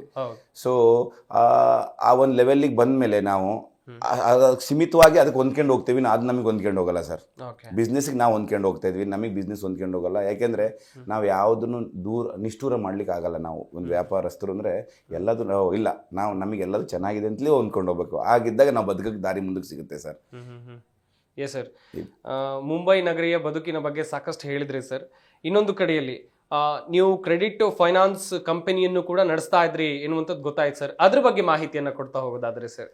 ಸರ್ ಅದೇ ನಾನು ನಿಮಗೆ ಹೇಳಿದ್ನಲ್ಲ, ಸ್ಟಾರ್ಟಿಂಗಲ್ಲಿ ನಾನು ಒಂದು ನಮ್ಮ ಮಾವನವ್ರ ಫೈನಾನ್ಸಲ್ಲಿ ಏಜೆಂಟಾಗಿ ಕೆಲಸ ಮಾಡ್ತಿದ್ದೆ. ಸುಮಾರು ಒಂದು 30-40 ಕಿಲೋಮೀಟರ್ ಲೋಕಲ್ ಟ್ರೈನಲ್ಲಿ ಹೋಗಿ ಎಲ್ಲ ಕಲೆಕ್ಷನ್ ಮಾಡ್ಕೊಂಡು ಬರ್ತಿದ್ದೆ ಬಾಂಬೆನಲ್ಲಿ. ಅದು ಒಂದು ನನಗೆ ಅನುಭವ ಇತ್ತು. ನಾವು ಆ ದೊಡ್ಡ ದೊಡ್ಡ ವ್ಯಕ್ತಿಗಳು ಪರಿಚಯ ಆದಮೇಲೆ ಒಂದು ಎಲ್ಲ ಈಗ ಫೈನಾನ್ಸ್ ನಡೆಸೋದು ಅಂದರೆ ಒಂದು ವಿಶ್ವಾಸದ ಕೆಲಸ. ಆ ವಿಶ್ವಾಸವನ್ನು ನಾನು ಇಲ್ಲಿ ತನಕ ಉಳಿಸ್ಕೊಂಡು ಹೋಗಿದ್ದೀನಿ. ಆಮೇಲೆ ಅಷ್ಟೇನು ದೊಡ್ಡದಾಗೇನು ನಮ್ಮ ಫೈನಾನ್ಸ್ ಇಲ್ಲ, ಭಾಳ ಚಿಕ್ಕ ಸ್ಮಾಲ್ ಸ್ಕಿಲ್ಲಲ್ಲಿ ಸ್ಮಾಲ್ ಬಿಸ್ನೆಸ್ ಮ್ಯಾನ್ಗೆ ಮತ್ತು ಹಿಂಗೆ ನಮ್ಮ ಹತ್ರ ಇರೋ ಎಂಪ್ಲಾಯರ್ಗಳಿಗೆ ನಾವೇನಾದ್ರು ಕಷ್ಟ ಸುಖ ಅಂದರೆ ಅವರಿಗೆ ಸ್ವಲ್ಪ ಹೆಲ್ಪ್ ಮಾಡ್ಕೊಂಡು ಅದನ್ನೇ ನಡೆಸ್ಕೊಂಡು ಹೋಗ್ತಾ ಇದ್ದೀನಿ ಸರ್. ಇದು ಹೋಟೆಲ್ ಉದ್ಯಮಿಗಳಿಗೇನೆ, ಹೋಟೆಲ್ ಉದ್ಯಮಿಗಳಿಗಿಂತಲೂ ಹೋಟೆಲ್ ಕಾರ್ಮಿಕರಿಗೆ, ಹೋಟೆಲ್ ಕೆಲಸ ಮಾಡೋ ಲೇಬರಿಗೆ ಹೌದಣ್ಣ ಹೆಲ್ಪ್ ಆಗ್ತಾ ಇದೆ. 100% ಹೆಲ್ಪ್ ಆಗ್ತಾ ಇದೆ. ಹಾಗೇನೆ ಈ ಸಮಾಜದಲ್ಲಿ ಸಹಾಯ ಮಾಡೋ ಮನಸ್ಸು ಬರೋದು ತುಂಬಾ ಜನರಿಗೆ ಕಮ್ಮಿ ಅಂತೆ ಸರ್. ನಿಮ್ಗೆ ಹೇಗೆ ಬಂತು ಆ ಮನಸ್ಸು ಅಂತ ಹೇಳಿ? ನಾವು ಮಠ ಮಾನ್ಯದಲ್ಲಿ ಬದುಕಿದ್ರಂಥವ್ರು, ಕಷ್ಟದಲ್ಲಿ ಬದುಕಿರೋಂಥವ್ರು. ನಾವೇನು ಹಂಗೆ ಯಾವುದೇ ಒಂದು ಸಹಾಯ ಮಾಡೋದಾಗ್ಲಿ ಮತ್ತೊಂದು ಏನೇ ಒಂದು ಮಾಡಿದ್ದಾಗಲಿ ನಮ್ಮ ಗುರುಗಳು ಹೇಳ್ತಾರೆ, ಪರಮೇಶ್ವರ್ ಬಲ್ದೆ ಕೈಲಿ ಮಾಡಿದ ಎಡದೆ ಕೈಗೆ ಗೊತ್ತಾಗಬಾರ್ದಪ್ಪ. ಆಮೇಲೆ ನಿನ್ನ ಗುಣ ಇದೆಯಲ್ಲ, ನೀನು ರಾಜಕೀಯವಾಗಿ ಬೆಳೆಯಂಥ ವ್ಯಕ್ತಿ ಆಗಲ್ಲ, ನೀನು ಧಾರ್ಮಿಕವಾಗಿ ಬೆಳೆಯಂಥ ವ್ಯಕ್ತಿ, ಧರ್ಮದಲ್ಲಿ ಬೆಳಕ, ಒಳ್ಳೇದಾಗುತ್ತೆ, ಧರ್ಮಕ್ಕೂ ಒಳ್ಳೇದಾಗುತ್ತೆ, ನಿಮಗೂ ಒಳ್ಳೇದಾಗ್ತದೆ. ಆಮೇಲೆ ಇನ್ನು ಮುಂದಿನ ಬರುವ ಪೀಳಿಗೆಗೂ ನಿನ್ನ ನೋಡಿ 4 ಜನ ಬದುಕಬೇಕು, ಆ ಥರ ಬೆಳಿಬೇಕು ಅಂತೇಳಿ ತುಂಬ ಮಟ್ಟದ ನನ್ನ ಗುರುಗಳಿದ್ದಾರೆ. ಅದರಲ್ಲಿ ಒಂದು ಸ್ಪೆಷಲ್ ದೊಡ್ಡ ಗುರುಗಳು ನನ್ನ ಡಾಕ್ಟರ್ ಸೋಮಶೇಖರ ಶಿವಾಚಾರ್ಯ ಸ್ವಾಮೀಜಿ ಅವರು. ನನ್ನ 2016ರಲ್ಲಿ ಅವ್ರನ್ನ ಶಿಷ್ಯರಾಗಿ ನನ್ನ ಆಸ್ಟ್ರೇಲಿಯಾ ಕರ್ಕೊಂಡು ಹೋಗ್ತಾರೆ. ಅವರಿಗೆ ಜೊತೆ ಯಾರು ಹೋಗುವಂಥ ಶಿಷ್ಯರು ಸಿಗಲಿಲ್ಲ. ಯಾಕೆಂದರೆ ಅದು ಅಲ್ಲಿ ಹೋಗ್ಬೇಕು ಅಂದ್ರೆ ವೀಸಾ ಪಡ್ಕೊಳೋದು ಒಂದು ಇದಿರುತ್ತಲ್ಲಣ್ಣ, ಅದಕ್ಕೋಸ್ಕರ ನನ್ನನ್ನು ಒಂದು ಇನ್ವೈಟ್ ಮಾಡಿದೆ. ನಾನು ಹೋದೆ ಅಲ್ಲಿಗೆ. ಅದಕ್ಕಿಂತ ಮುಂಚೆ ನನಗೇನೋ ಒಂದು ಇಂಟರ್ನ್ಯಾಷನಲ್ ಬಿಸ್ನೆಸ್ ಮ್ಯಾನ್ ಆಗಬೇಕು ಅನ್ನೋ ಒಂದು ಆಸೆ ಇತ್ತು. ನಾನು ಲಂಡನ್ನಲ್ಲಿ ನಮ್ಮ ಡಾಕ್ಟರ್ ನೀರಜ್ ಪಾಟೀಲ್ರು 1-2 ಸತಿ ಇನ್ವೈಟ್ ಮಾಡಿದ್ರು ನಮ್ಮ ಬಸವಾಪುರದಲ್ಲಿ ಇನಾಗ್ರೇಟ್ ಆದಾಗ. ಬನ್ನಿ ಪರಮೇಶ್ವರೇ, ನೀವು ಕೂಡ ನಮಗಿಲ್ಲಿ ಬೊಂಬೈ ಕಡೆಯಿಂದ ಸ್ವಲ್ಪ ಜನ ಎಲ್ಲ ಪರಿಚಯ ಮಾಡಿಸ್ಕೊಡಿ, ಬರ್ತಾ ಹೋಗ್ತಾ ಇರಿ ಅಂತ. ನನಗೆ ಅವ್ರ ಪ್ರೀತಿ ವಿಶ್ವಾಸಕ್ಕೆ ನಾನು UK ಬಿಸ್ನೆಸ್ ಸಿಟಿಜನ್ಶಿಪ್ ತಗೊಬೇಕು ಅಂತ ಆಸೆ ಇತ್ತು. ಬಟ್ ಆಸ್ಟ್ರೇಲಿಯಾಕ್ಕೆ ಹೋದ್ಮೇಲೆ ನನಗೆ UKಗಿಂತಲೂ ಆಸ್ಟ್ರೇಲಿಯಾ ತುಂಬ ಇಷ್ಟ ಆಯಿತು. ಅದಕ್ಕೋಸ್ಕರ ಆ ಸ್ವಾಮೀಜಿಯವರ ಹೆಸರಿನಲ್ಲೇ ಪುಷ್ಪಗಿರಿ ಹಾಸ್ಪಿಟಾಲಿಟಿ ಪ್ರೈವೇಟ್ ಲಿಮಿಟೆಡ್ ಅಂತೇಳಿ ನಾನು ಒಂದು ಹೋಟೆಲ್ ಮಾಡಿದೆ ಅಲ್ಲಿ ಫಸ್ಟ್. ಸರ್, ಈಗ ವಿದೇಶದಲ್ಲೂ ಕೂಡ ಧರ್ಮ ಸೇವೆ ಮಾಡುವಂಥ ಭಾಗ್ಯ ನಿಮ್ಗೆ ಸಿಕ್ಕಿದೆ. ಇದು ಈ ಆಪರ್ಚುನಿಟಿ, ಈ ಜವಾಬ್ದಾರಿ ನಿಮ್ಗೆ ಹೇಗೆ ಸಿಕ್ತು ಸರ್? ಹಾಗೇನೆ ಹೇಗೆ ನಡೀತಾ ಇದೆ ಆ ಕೆಲಸಗಳು ಅಂತ? ಈಗ ಏನಪ್ಪ ಅಂದರೆ ನಾವು ಮಠ ಮಾನ್ಯಗಳಿಗೆ ತುಂಬ ನಡ್ಕೊಳ್ಳೋದ್ರಿಂದ ನಮ್ಮ ಪ್ರತಿ ವರ್ಷ ಒಂದು ಸ್ವಾಮೀಜಿಯವರು ಕರ್ಕೊಂಡು ಹೋಗಿ ಕರೆಸಿ ನಮ್ಮ ಸಿಡ್ನಿ ಸಮಾಜದ ಅಧ್ಯಕ್ಷರುಗಳು ಉಪಾಧ್ಯಕ್ಷರುಗಳು ಅಲ್ಲಿ ಭಕ್ತರು ಸ್ವಾಮೀಜಿಯವ್ರ ಕಾರ್ಯಸೇವೆ ಮಾಡಿಸ್ತಾ ಇದ್ರು. ಸೊ ಅದಕ್ಕೋಗಿ ಆ ಸ್ವಾಮೀಜಿ ಕಾರ್ಯಸೇವೆಗೋಸ್ಕರನೇ ನಾವು ಒಂದು ಭಕ್ತರಾಗಿ ಹೋಗಿ ಶಿಷ್ಯನಾಗಿ ಸ್ವಾಮೀಜಿಯವರ ನನಗೊಂದು ನೆಲೆ ಆಯಿತು. ಫ್ಯೂಚರಲ್ಲಿ ನನ್ನ ಮಕ್ಕಳಿಗೆ ಒಂದು ನೆಲೆ ಆಯಿತು. ಆ ಥರ ಈಗ ಪ್ರತಿ ವರ್ಷ ಈಗ ನಾವು ಒಂದು 15 ದಿನ ಹಿಂದೆ ನಮ್ಮ ನಣವಿನಕೆರೆ ಅಜ್ಜಯ್ಯರು, ನಮ್ಮ ನಣವಿನಕೆರೆ ಕಾಡು ಸಿದ್ದೇಶ್ವರ ಮಠದ ಅಜ್ಜಯ್ಯರ ನಾವು ಕರ್ಕೊಂಡೋದು. ಹೋದ ವರ್ಷ ನಮ್ಮ ಶಿವಗಂಗೆ ಸ್ವಾಮೀಜಿಯವರನ್ನು ಕರ್ಕೊಂಡೋದು. ಅದಕ್ಕಿಂತ ಮುಂಚೆ ವರ್ಷ ನಮ್ಮ ತ್ರಿನೇತ್ರ ಸ್ವಾಮೀಜಿಯವರು, ಅವರು ಜೊತೆಲಿ ಹೋಗಿದ್ದು ನಾವು ಶಿಷ್ಯರಾಗಿ. ಹಾಗೆ ನಮಗೆ ಈ ಮಠದ ಸ್ವಾಮೀಜಿಯವ್ರದ ವರ್ಷಕ್ಕೊಂದು ಒಂದು ತಿಂಗಳಲ್ಲಿ ಸೇವೆ ಮಾಡೋ ಭಾಗ್ಯ ಸಿಗುತ್ತಲ್ಲ, ಅದು ನಮ್ಮನ್ನು ಎಲ್ಲೋ ಒಂದು ಕಡೆ ಒಂದು ಕೆಟ್ಟ ದಾರಿ ಹಿಡಿಯೋದು ಅಥವಾ ಕೆಟ್ಟ ಯೋಚನೆ ಮಾಡೋದಕ್ಕಿಂತಲೂ ಒಳ್ಳೆ ದಾರಿ ಕರ್ಕೊಂಡು ಹೋಗ್ತದೆ. ಅವರ ನೆರಳಲ್ಲಿ ನಾವು ಹೋದರೆ ನಡೆದಾಡಿದರೆ ನಮ್ಮನ್ನು ಭಕ್ತಿ ಭಾವನೆ ಇದೆ. ಆ ಥರನ ಮನೆ ಚೆನ್ನಾಗಿದ್ರೆ ಮನಸ್ಸು ಕೂಡ ಚೆನ್ನಾಗಿರುತ್ತೆ, ಮನಸ್ಸು ಚೆನ್ನಾಗಿದ್ರೆ ಕೂಡ ಒಳ್ಳೊಳ್ಳೆ ಆಲೋಚನೆಗಳು ತಲೆಗೆ ಬರುತ್ತೆ. ಖಂಡಿತ ನೋಡಿ, ಈಗ ನೀವು ಬಿಡಿಸಿ ಹೇಳಿದ್ರಿ, ಮನೆ ಚೆನ್ನಾಗಿದ್ರೆ ಮನಸ್ಸು ಚೆನ್ನಾಗಿರುತ್ತೆ, ಮನಸ್ಸು ಚೆನ್ನಾಗಿದ್ರೆ ಪ್ರಪಂಚನೇ ಚೆನ್ನಾಗಿರುತ್ತೆ. ಖಂಡಿತ ಸರ್, ಪ್ರಪಂಚನೇ ಚೆನ್ನಾಗಿರುತ್ತೆ. ಅದು ನನಗೊಂದು ಸೌಭಾಗ್ಯವದ್ದು ಬಂದಿದೆ. ಮನೆ ಚೆನ್ನಾಗಿದೆ, ಮನಸ್ಸು ಚೆನ್ನಾಗಿದೆ, ಪ್ರಪಂಚ ಚೆನ್ನಾಗಿದೆ. ನಾವು TV ನೋಡ್ಲಿಕ್ಕೆ ಇನ್ನೊಬ್ರ ಮನೆಗೆ ಹೋಗುವಂಥ ಪರಿಸ್ಥಿತಿ ಇತ್ತು. 90ನೇ ಇಸ್ವಿಯಲ್ಲಿ ಬಾಲ್ಯದಲ್ಲಿ. ಈಗ ನಾವು ಟಿವಿಲಿ ಪ್ರಚಾರ ಆಗಂತ ಚಾನಲ್ ತಂದು ಕೂರಿಸಿದ್ರ ತುಂಬಾ ಧನ್ಯವಾದಗಳು ಸಂಪತ್ತಣ್ಣ. ಇದನ್ನ ಈಗಿನ ಯುವಕರು ನೋಡಿದವರು ಅರ್ಥ ಮಾಡ್ಕೊಂಡು ಒಂದು ಚಾಲೆಂಜ್ ಆಗಿ ಬದುಕ್ತಾರೆ. ಇವಾಗ ಈಸಿ ಇದೆ ಬದುಕಲಿಕ್ಕೆ, ಈಗೆಲ್ಲ ಟೆಕ್ನಾಲಜಿ ಇದೆ, ತುಂಬಾ ಈಸಿಯಾಗಿ ಬದುಕಬಹುದು. ಬಲಗೈಯಲ್ಲಿ ಕೊಟ್ಟಿದ್ದು ಎಡಗೈ ಗೊತ್ತಾಗಬಾರ್ದು ಎನ್ನುವಂತ ವಿಚಾರ ಯಾರಿಗೂ ಕೂಡ ಹೇಳಬಾರ್ದು ಎನ್ನುವಂಥದ್ದಾಗಿ ನೀವು ಕೂಡ ಹೇಳಿದ್ರಿ. ಹಾಗೇನೆ ನಿಮ್ಮ ಬಳಿಯೂ ಕೂಡ ಸಾಕಷ್ಟು ಕನಸುಗಳಿರಬಹುದು ಸರ್. ಈ ರೀತಿಯಾದಂಥ ಕೆಲಸಗಳನ್ನ ನಾನು ಸಮಾಜದಲ್ಲಿ ಮಾಡಬೇಕು, ಇನ್ನು ಮುಂದಿನ ದಿನಗಳಲ್ಲಿ ನನ್ನ ಬಿಸ್ನೆಸ್ ನಲ್ಲಿ ಈ ರೀತಿಯಾಗಿ ಮಾಡಬೇಕು, ಒಂದು ಕನಸು ಅನ್ನೋದು ಮನುಷ್ಯನಿಗೆ ಖಂಡಿತವಾಗ್ಲೂ ಇದ್ದೇ ಇರುತ್ತೆ. ಆ ಕನಸುಗಳ ಬಗ್ಗೆ ಹೇಳ್ತಾ ಹೋಗೋದಾದ್ರೆ ಸರ್, ಭಾರಿ ದೊಡ್ಡ ವಿಷಯ ಕೇಳಿರಿ. ನನ್ನ ಮನಸ್ಸಿನ ಮಾತು ಬಾಯಿ ಬರೆಸ್ತಾ ಇದ್ರ. ನಾನು ಪುನೀತ್ ರಾಜ್ಕುಮಾರ್ ಫ್ಯಾನ್. ನಂದೊಂದು ಆಸೆ ಅಂದ್ರೆ, ನಂದೊಂದು ಆಸೆ, ನನಗೊಂದು ಓಲ್ಡ್ ಏಜ್ ಸೆಂಟರ್ ಮಾಡ್ಬೇಕು. ಓಲ್ಡ್ ಏಜ್ ಸೆಂಟರ್, ವೃದ್ಧಾಶ್ರಮ ಮಾಡ್ಬೇಕು. ರುದ್ರಾಶ್ರಮ ಮಾಡ್ಬೇಕು. ಅವ್ರ ಪಿಕ್ಚರ್ ನೋಡಿದ್ನಲ್ಲ, ಆ ಪಿಕ್ಚರ್ಲಿ ಅವ್ರು ಹೆಂಗೆ ಅವ್ರ ಜೊತೆ ಬದುಕ್ತಿದ್ರು ಹಂಗೆ ನಾನು ಆ ವೃದ್ಧಾಶ್ರಮ ಹತ್ರ ಬದುಕಬೇಕು ಅಂತೇಳಿ ಅಣ್ಣ ನನ್ನ ಆಸೆ ಇದೆ ಅಣ್ಣ. ಈವನ್ ಅವ್ರ ನಡೆ ನೋಡಿ, ಅವ್ರ ಆ್ಯಕ್ಟಿಂಗ್ ನೋಡಿ, ಇದು ನಾನು ಪುನೀತ್ ರಾಜ್ಕುಮಾರ್ ನೋಡಿದ್ದೆ ಅಣ್ಣ, ತಗೊಂಡಿದ್ದೆ ಅಣ್ಣ. ಆ ಪುಣ್ಯಾತ್ಮನ ಜೊತೆ ನಾನು ಒಂದು ಸಮಯ ಕಳೆಯಲು ಒಂದು ಕಪ್ ಕಾಫಿ ಕುಡಿಯೋ ನನ್ನ ಆಸೆ ಇತ್ತು. ನಾವು ಕೆಲವು ಕಾರ್ಯಕ್ರಮದಲ್ಲಿ ನಮ್ಮ ಪುಷ್ಪಗಿರಿ ಮಠಕ್ಕೆ, ಅವರು ಆ್ಯಕ್ಚುಲಿ ನಮ್ಮ ಪಕ್ಕದ ಜಿಲ್ಲೆಯವರೇ ಅಳಿಮಯ್ಯರು, ಏನೇ ಇದ್ರು ನಮ್ಮ ಬೇಲೂರು ಮೇಲೆ ಬಂದೋಗರು. ತುಂಬ ಸಲ ನೋಡಿದ್ವಿ, ತುಂಬ ಮಾತಾಡಿದ್ದೀವಿ. ಅವರು ನಮ್ಮ ಕೊರೋನಾ ಕಾಲದಲ್ಲಿ ನಮ್ಮ ಹಳೆಬೀಡಿಗೂ ಬಂದಿದ್ರು, ಒಂದು ದೊಡ್ಡ ಕಾರ್ಯಕ್ರಮ ನಮ್ಮ ಸ್ವಾಮೀಜಿಯವರು ಮಾಡಿದರು. ತುಂಬ ತುಂಬ ನಯನವಂತ ಪುನೀತ್ ರಾಜ್ಕುಮಾರ್ ಬ್ರದರ್. ಅವ್ರ ಥರ ನಾವು ಬದುಕಬೇಕು ಅಂತ ನನ್ನ ಆಸೆ, ಅವ್ರ ಥರ ನಾವು ಮಾಡಬೇಕು ಅಂತ ಆಸೆ. ಬಟ್ ಆ ಲೆವೆಲಿಗೆ ನಾವು ಹೋಗೋಕ್ಕಾಗಲ್ಲ, ನಾವು ತುಂಬ ಚಿಕ್ಕವರು. ಬಟ್ ಏನೋ ಒಂದು ಆಸೆ ಇದ್ದರೆ, ಮನಸ್ಸಿದ್ರೆ ಮಾರ್ಗ, ಆಸೆ ಇದ್ರೆ ಒಂದು ಗುರಿ ಇದ್ದರೆ ನಾವು ತಲುಪಬಹುದು ಅಂತ ನಮ್ಮ ಆಸೆ. ನನ್ನ ಆಸೆ ಅದಿದೆ ಅಣ್ಣ. ಒಳ್ಳೆ ಒಂದು ಆಸ್ಪತ್ರೆ ಕಟ್ಟಬೇಕು, 4 ಜನಕ್ಕೆ ಸೇವೆ ಆಗಬೇಕು, ಒಳ್ಳೆ ಒಂದು ವೃದ್ಧಾಶ್ರಮ ಆಗಬೇಕು. ವೃದ್ಧಾಶ್ರಮ ಮಾಡೋದು ಅಂದರೆ ಅಣ್ಣ, ಯಾರೇ ಮಕ್ಕಳುಗಳು ಆ ವೃದ್ಧಾಶ್ರಮ ಕಳಿಸ್ಲಿ ಅಂತಲ್ಲ, ಆದರೆ ತುಂಬ ಬಡತನ ಇರೋಂಥ ಹಳ್ಳಿಲಿ ತುಂಬ ಕಷ್ಟ ಇರೋಂಥವ್ರು. ಸರ್, ನೀವು ಹುಟ್ಟಿದ್ದು ಹಾಸನ ಜಿಲ್ಲೆಯಲ್ಲಿ, ಓರ್ವ ಅಪ್ಪಟ ಕನ್ನಡಿಗನಾಗಿ ಮುಂಬೈಗೆ ಹೋಗ್ತೀರಿ, ಅದಾದ್ಮೇಲೆ ಆಸ್ಟ್ರೇಲಿಯಾ, ಹೀಗೆ ದೇಶದ ಬೇರೆ ಬೇರೆ ರಾಜ್ಯಗಳಿಗೆ ಹೋಗಿ ಅಲ್ಲಿ ಬೇರೆ ಒಡನಾಟ ಇದೆ. ಹೇಗೆ ಸರ್ ಈ ಭಾಷೆಗಳನ್ನೆಲ್ಲ ಹೇಗೆ ಮ್ಯಾನೇಜ್ ಮಾಡ್ತೀರಾ? ನಾನು ಫಸ್ಟ್ ಬೊಂಬೈಗೆ ಹೋಗಿದ್ಮೇಲೆ ಹಿಂದಿ ಕಲಿಯೋ ಛಲ ಇತ್ತಲ್ಲ ಎಲ್ಲರಿಗೂ. ಹಿಂದಿಗಿಂತ ಫಸ್ಟ್ ಕಲ್ತಿದ್ದು ನಾನು ತುಳುನೇ. ನನಗೆ ತುಳು ಮಾತಾಡೋದ್ರೆ ಭಾಳ ಪ್ರೀತಿ. ಎಲ್ಲ ನನ್ನ ತುಳು ಫ್ರೆಂಡ್ಸ್ ಇದ್ದಾರಲ್ಲ ಅಣ್ಣ, ನಾನು ಫಸ್ಟ್ ಕಲ್ತಿದ್ದು ತುಳು.